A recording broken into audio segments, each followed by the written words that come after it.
lòng cầm hè nâng chút cây trà na sung lối cây nung na cha cả cơn tạc la nâng mạo cầm bầu trần cầm tốt nâng mắt ba khờ tốt mi na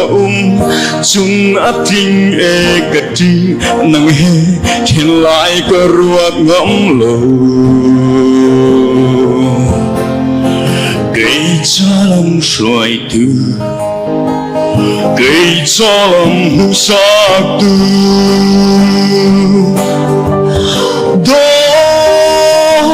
nâng ma hết thiên lại cất chi vào từng trang cứ liếm đất ta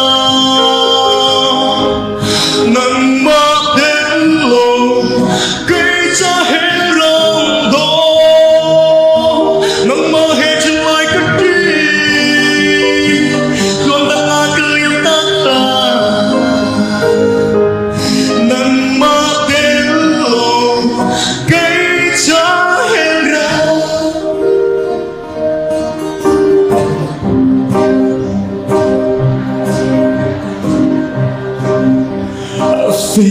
baby đừng tốt là hiện cực cư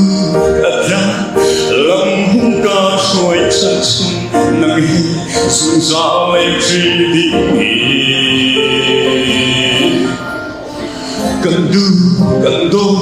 nâng mắt ta khờ tô mi ngỡ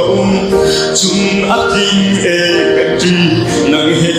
trên lại cơ ruột ngắm lâu cây cho lòng xuôi từ cây cho lòng nụ xa tư đó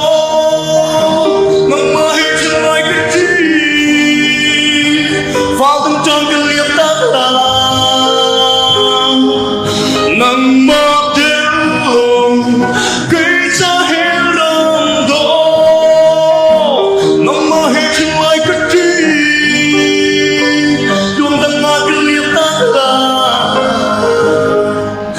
nâng mơ đến lòng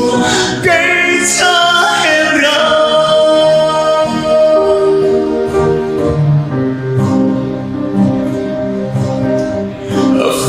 baby tu đốt nát khi cực cứu cả ra lòng hung ca xoay chân sung nặng hi dù gió truy đến